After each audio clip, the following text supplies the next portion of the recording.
तथागत भगवान गौतम बुद्ध तुम्हा आम्हा सर्वांचे उद्धार करते परमपूज्य डॉक्टर बाबासाहेब आंबेडकर यांना कोटी कोटी वंदन करते। त्याचबरोबर आपल्या देशातील जी स्त्रीरत्न आहे, महान स्त्रीरत्न,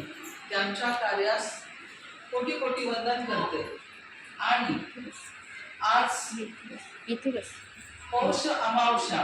उपोषण दिन या दिनी पवित्र अशा धम्मदीप बुद्ध विहारामध्ये उपस्थित असणाऱ्या माझ्या या धम्मभगिनी आणि माझे धम्मबंधू यांना सविनय जय भीम करते। जय भीम। आणि खरंच असा हा पवित्र दिवस आहे की ज्या दिवशी मला या बुद्ध विहारामध्ये नियमन वर्गातल्या 13 आणि 14 क्रमांकाची गाथा वाचण्याचं माझं पुण्यकर्म आहे। ते पुण्यकर्म मला केवळ या ठिकाणी जो राष्ट्रीय संकल्प आणि ज्यांच्या प्रेरणेतून तो राष्ट्रीय संकल्प लिहिलेला आहे, तर विनंत धम्मशील ते डॉक्टर आहेत, पाली भाषेमध्ये त्यांनी PhD केलेली आहे, त्यांचा आगाध असा अभ्यास आहे, धम्माचा आपल्या बुद्ध धम्माचा प्रचंड अभ्यास आहे। असे कोणते आदरणीय कोणते धम्मशील यांच्या प्रेरणेतून आणि तुम्हा सर्वांना आदरणीय असेल आपल्या समोर उपस्थित असणारे धर्मानंद मंदिरजी यांना मी वंदन करते। आणि या ठिकाणी आपल्या समोर या आपल्या म्हणजे जो आपला धम्मपद हा ग्रंथ आहे, धम्मपद ग्रंथाविषयी असं सांगितलं जातं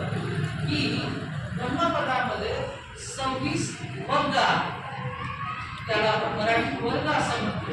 26 वर्ग आहेत आणि त्या 26 वर्गामध्ये 423 गाथा आहेत। तर असं म्हटलं जातं की लोक असं म्हणतात की उपवास करणं, तापास करणं, उपवास वगैरे करायचा आणि पुण्याचा संचय करायचा। मी या ठिकाणी माझा बारीचा अभ्यास करत असताना जे वाचन केलेलं आहे, त्या वाचनातून तुम्हा आम्हा सगळ्यांसाठी जी महत्वाची गोष्ट आहे की धम्मपदातल्या 423 गाथांपैकी जर आपण आपल्या आयुष्यामध्ये एकच गाथा वाचत असू आणि त्याचा अर्थ आपल्याला समजत असेल आणि तो अर्थ समजल्यानंतर त्या अर्थाप्रमाणे आपण जीवन व्यतीत करत असू, तर निश्चित या जन्मामध्ये आपल्याला जी मुक्ती म्हणतो आपण, ती मुक्ती मिळण्याचं सामर्थ्य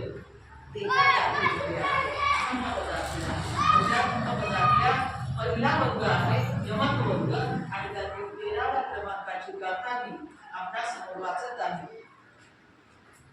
यथा आगरम दुच्छन्न बुद्धि समति विच्छति एवं अभावितं चित्तं रागो समति विच्छति। त्याचा अर्थ आहे,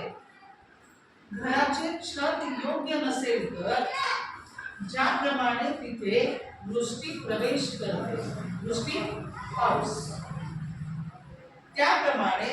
जर संयमाचा अभ्यास नसेल तर मनामध्ये राग प्रविष्ट होतो।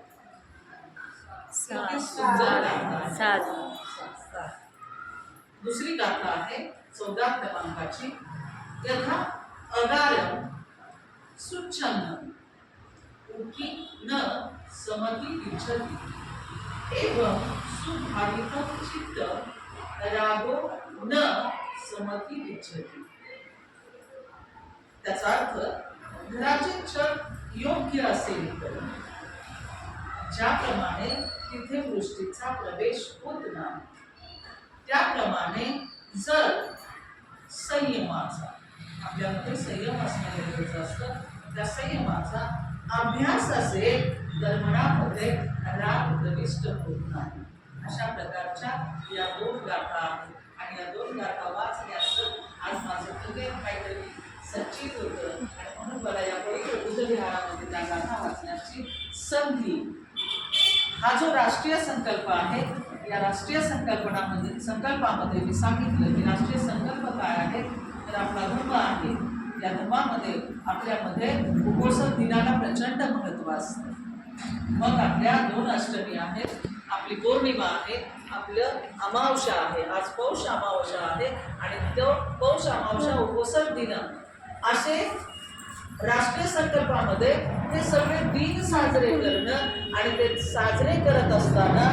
मी ज्यांना माझे मामा म्हणत होते त्यांच्या स्मरणात म्हणजे मला आदरणीय असणारे पी जी भोसले गुरुजी जे भारतीय बौद्ध महासभेचे केंद्रीय शिक्षक जे आयुष्यभर बुद्ध धर्माच्या प्रचार प्रसारामध्ये त्यांनी स्वतःला झोकून दिलेलं तर त्यांच्या लेकीने म्हणजे माझी बहीण ही शारदाताई जी या धम्मकार्यामध्ये वडिलांच्या नंतर उतरलेली आहे तिचं मी हृदयापासून कौतुक करते की हा संकल्प खूप छान आहे आणि ह्या संकल्पाला आपल्याला आपले धर्मगुरू आदरणीय मानंद म्हणते आहेत मशील म्हणते जी आहे तर यांच्या मार्गदर्शनाखाली शारदा माझी बहीण माझी धम्मबहीण ते जे कार्य हाती घेतलेलं आहे ते कार्य खूप जोमानं सुरू ठेव आयुष्यभर वडिलांच्या मागे हे कार्य चालू ठेव कारण लेक आहे लेक किंवा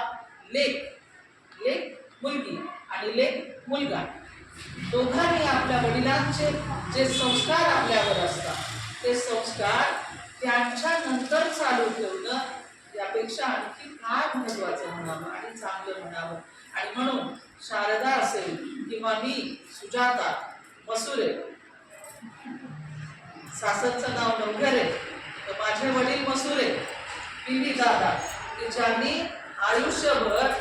बाबासाहेब आंबेडकरांच्या रिपब्लिकन पक्षात प्रवेश केल्यानंतर बाबासाहेबांच्या चळवळीत स्वतःला झोकून दिलं त्याबरोबर बाबासाहेब आंबेडकरांनी आपल्याला दिलेला धम्म आहे तो धम्म आपल्याला दिला त्याच्या प्रचार प्रसाराचं काम त्यांनी आयुष्यभर केलं बौद्ध लेण्या मुक्ती आंदोलन चळवळ आपण म्हणतो की आपल्या जेवढ्या बौद्ध लेण्या आहेत भारतामध्ये तर या भारतातल्या बौद्ध लेण्या ज्या आहेत त्याच्यावर अतिक्रमण होताना आपल्याला तुम्ही जर बुद्ध लेण्यांवर जात असाल आपला एक बसा आणि वारसा आहे